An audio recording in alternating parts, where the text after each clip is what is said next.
all for coming out to this AI and beer event. I really appreciate it. This is the first one I've been to that we've done here at GitKraken, so this is cool. It's nice to see just all these new faces. So basically, this is the general agenda. We're going to go through some intro stuff, a little bit of trivia to give out a mug or some socks for people that want to chime in for some trivia. And then we'll just get right into the talks. I'm going to be talking for about 15 minutes around MCP servers, how to build your own, what they are even, and how we kind of have one at GitKraken that we want to let you all know about. Then Jordan, he's going to be talking about thoughts and concerns around local LLMs, around a hackathon project he worked on for our internal hackathon. And then Ash will also be exploring some hackathon stuff about AI automations, how those work. Is that correct? Okay, cool. So yeah, we can just kick things off. First up, some trivia. So what year did Phoenix officially become a city? Okay. You got some swag. Yeah, whoever answers correctly. Yeah. 1945 or 1845? 19. Okay, incorrect. Go maybe like 60 years earlier. Anyone? Anyone? 92. 1872. Much closer. 1875. I would say, should we do it like Price is Right rules? Because then 1975. So it was a city before it became a city. Territory. It was a territory until like 1905. I think you can incorporate a city and not be a state, though, right? So it was 1881. So I'll let you two fight over which one is this one.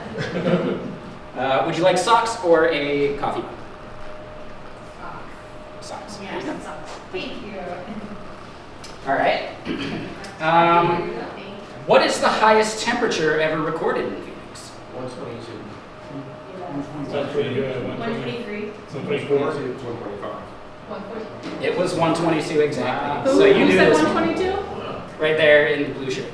Do you want to? Oh, I must have known. Yeah, and that was June 26th, 1990. So it's actually pretty recent. Oof. Okay, so now some GitKraken trivia. When was GitKraken released? And you guys can answer. 2016? 2016? 2016? I believe it was 2014 from what I looked up. I could be wrong. Did someone say 2014? Oh my gosh. Well, you have socks. How about a coffee mug? I'm the number one fan. Okay, and then this one, you can be, a little vague, but how many times has GitLens been installed? Half a billion. Sorry, what was that? Half billion? Like 500 million? Ooh, not that high. Someday. Yeah. Anyone else want to venture a guess? 6 billion. How many? 6 billion? Higher than that. 23. 30 million? 50 million? 30 million was pretty close. It's over 40 as of March 2025. And that was 40 million over here? I'd say 30 is close. The price is right. Yeah, the price is almost right. Okay, so now that we've done that, does anyone have any announcements or anything they want to share? I don't have a slide for that, but just in general, I know Keegan here might be trying to organize a meetup in the area at some point. I mean, yeah, I don't know if you've heard of AZ Nerd Network, but it's hosted by Don Foch, who's very involved in the tech space. But we're trying to organize something more weekly for developers specifically to kind of be like a hack night, just to grow the developer community in Arizona specifically. And instead of just having something once a month, we want it to be, like a community. So we see the same people and get to know each other and get to build cool stuff. So, yeah, And there's some content creators like Josh Siri that you might try rallying him because he's in the area as well. Oh, really? Okay, yeah, I that'd be just cool. found that out last week. That's awesome. But okay, so I'm going to jump into building an MCP server. How can you do it yourself? What we're going to do first is a little bit about me. I'm developer advocate here at GitKraken. I'm a Twitch streamer. I stream probably too much.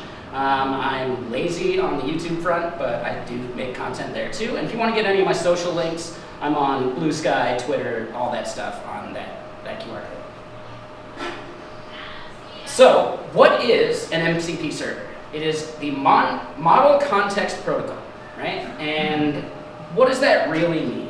Well, it's a way for LLMs to connect up and get specific functionality embedded into them, things that will enhance the LLM. In general, LLMs are just looking at probability and figuring out what token comes next. That's like the very basic of what an LLM is. But they can then tie into other tools that allow them to make, command line arguments or command line like functionality. They can read your Git repo. They can do all sorts of stuff. And it becomes very powerful. It uses JSON RPC, which is just JSON payloads back and forth without necessarily having to be like a REST API or things like that. It can be written in any language that supports JSON. So you could write it in Go, like we've done here at GitKraken. You could write it in TypeScript, which is probably the most common. Any language that you can do JSON RPC communication with, you could build an MCP server. And there are two ways of connecting up to these things. At GitKraken, we use our CLI tool, which is just a Go program that you would run locally, and that's how the LLMs connect to that. But you could also have a server that's remote, that's maybe accessing things that you want to have live on your specific servers. They could be internal to your organization, etc. So there's just basically these two styles. And they're in the HTTP style. There's the pure HTTP, which is more modern, and then there's the older style of like server-sent events. So it's basically just how you maintain the connection between the servers. Now, the core concepts are you have the idea of a host. That'll be Cursor or Claude or Copilot or any of the applications that have the LLMs that they're communicating with that you are actually like typing into their chat box and text boxes for. Then there's the clients, which are inside of these hosts. Those are maintaining a specific process to connect to your MCP server so that you don't have one server killing all of your other servers, things like that. So they're kind of like, fanning out and making sure that these things are self-contained. And then finally, there's the servers that are the standard I/O or HTTP, things that are adding this extra functionality for LLMs. Now, when we continue the core concepts here, there's the idea of prompts. These are things that you can provide to the LLM that are maybe like if you've ever made a custom GPT on ChatGPT, you can like give it a prompt ahead of time and it'll behave a certain way. You can actually have these shipped with your MCP server to enhance the LLM without the user having to copy and paste the stuff in, right? Then there's the idea of resources, maybe your schemas, maybe your documentation files, things like that. You can feed into the LLM and it knows about your application without the user having to do all that stuff themselves. And then finally, there are tools, which is probably the most important part to really recognize and create value with. They are model controlled, so the LLM will sometimes try and use a tool in a wrong way. And there's nothing that an MCP server creator can do about that, because that's the LLM's problem. But the language model makes a request to the MCP server to see the list of tools that are available, and it just decides which tool to use. And if we look at it, these are all of the tools that GitKraken's MCP server ships with. And I know it's a lot and it's kind of hard to read because of the colors, but yes, we've got Jira integrations, GitKraken stuff. There's adding issue comments for all the providers we support. All of these things are tools that the LLM can then do on your behalf. So if you want to have Cursor, check your most recent Jira issues and start coding out solutions for that. It can just use all these tools to start doing it. Now, it doesn't mean it's going to be right every time, but you can at least try. So here's a general diagram of that architecture. I just took this from the Model Context Protocol.io website or whatever, but this kind of exemplifies how the host will spin up its clients and how those clients then connect to servers via either the internet, like this one here, as an external API, or local tools on your local file system. Now, this is how the server actually sends that request to get that list of tools. That thing you were seeing in my Cursor screenshot there, this is the JSON RPC message that Cursor will send to the MCP server to get that list. And this is just JSON RPC structure. So it's saying what version of JSON RPC we're using, and then the method is the tools/list function that your server needs to respond with that list of things that you can do. And then there's also an optional cursor value. This is for if you have hundreds of tools. This gives the LLM a way to paginate through those things instead of having to ship it all at once, especially when you're doing it over the internet or something like that, right?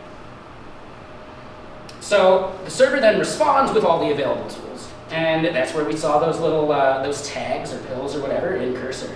And here, this is just an example from the Model Context Protocol docs about a get weather tool that's available to you. It requires an argument for location, But the LLM is responsible for structuring the message that it sends to do this, right? Like when it finally does that. So here, this is the tool/call JSON RPC method that the LLM or cursor sends over the wire. And it says, well, I'm going to call get weather here with the argument of New York.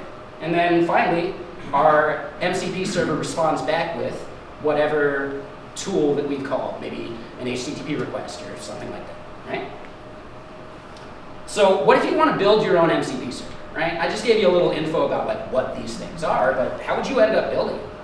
Like I said, you can use basically any language you want, but you might want to use something that has SDKs or libraries that ship for you, just because why build all that stuff yourself? So the official SDKs are, there's one for JavaScript, TypeScript, Python, Java, Kotlin, C#, and there's a Rust one in the works that's still experimental. And then beyond that, there's community SDKs for another one for JavaScript, TypeScript, but then some for Go, another one for Rust, and some for PHP as well. And really, if you are curious enough, I bet you can find an MCP server implementation, maybe it's not fully featured yet, in whatever language you're looking for. Right? Maybe Haskell, maybe OK, who knows? So let's look at what a JavaScript version of this would be like. Like what languages here do people typically use? Like a lot of JavaScript users? C#. C#? Okay, so I don't have any C# examples, but it's going to be pretty straightforward. It's going to be very similar to this. So, you know, from the SDK that we get from JavaScript here, I'm just importing the MCP server, and I'm telling it what transport we're going to be responding with over the wire to the thing requesting this stuff. So I just, I create it. Then there's that part that's commented out that is creating the resources, tools, or prompts. And then finally, we just spin up the server. So that's the standard I/O example. If you want to look at the HTTP example, it's a little more verbose, but it's basically just an express server. If you've ever done JavaScript express stuff, it's pretty straightforward, right? So we're going to create the endpoint that is going to be this /MCP that gets communicated over the wire. We spin up the server. We say what tools are going to be available. That's going to be in a later slide. But we also just let it know that if we hit an error in here, we do want to respond back with an error to the MCP server or to the LLM consuming it, because otherwise it could hang and that's a bad experience for our users. So we do want to make sure that we're sending these error messages, but we don't want to like bail out within our process, because that would actually cause like a broken response rather than like a proper error message that the user can recover from. So the MCP server I made is a random Chuck Norris facts MCP server. Not very practical, but it was very simple and easy to make. And really, it's the same boilerplate you just saw, where I'm creating that post MCP endpoint, and I'm spinning up the server, creating that new MCP server. And then finally, I'm just doing server.tool, which is creating a tool that is called Chuck Norris Fact. And I'm just making a request to api.chucknorris.io. So really, anything that you want to just do on behalf of the LLM, you can expose that functionality, and they can then start doing these things. So real quick, I'm going to do a demo. Bear with me, because some of the Chuck Norris facts are just lame, and then some of them are maybe not safe for work. So we'll try and spin through them and see what we got. But I just created this command, pnpm mcp. We see that we've spun up the server, and it's responding on port 3000. Then over here, I've got cursor, and we see that my Chuck Norris is turned off right now. If I turn it on, we can see a tool exposed, Chuck Norris fact. So then finally, I can say, tell me something about Chuck Norris. It goes, it starts generating. Oh, of course, demo guides. So hold on. I believe I have an older version of our CLI tool installed, and that messed with that. So if I try again, and then it's just getting what's read. So tell me a fact about Chuck Norris. And what we should see here, hopefully, is that it is now asking to run our tool. We could say, hey, cursor, always allow this tool to run, but I didn't do that because I wanted to show the fact that it's actually asking to run this tool that we created. We click run, and it's going to go make an HTTP request on our behalf. And UFC actually stands for Ultimate Fatality by Chuck. Pretty fun. But it's really just a simple MCP server, right? It was basically like 2 lines of code to do the actual work other than the boilerplate. And we're good to go. But what are some concerns when we're doing this stuff? Well, there's the idea of stateful versus stateless servers. In what we're doing with the Chuck Norris specs, there's no state there, so we don't care about that. But maybe you do want to maintain state for not having to ship everything over the wire every single time, right? You can maintain that state on your server, but then you got to be very careful that you're not exposing that state to other users, because that can be really bad from like a data security standpoint. Another thing that isn't really standardized yet is how we do auth. Right? Like, there are ways of just sending a token as a header, right, to make requests on your behalf for these things. There is OAuth that isn't standardized yet that could prompt you to go and log in with some tool it wants to call. But none of this stuff is like as solid as it should be right now, and companies are still kind of figuring that part out. So if you want to maybe not build your own MCP servers, but get a bunch of functionality for yourself, for improving your usage of Cursor or Copilot or whatever, there are a bunch of these directories. And I'm pretty sure there's even like another one that's a directory of directories, which is fun. But the idea is you can then go and search for MCP servers on all of these platforms for functionality that you want to extend Cursor or whatever with.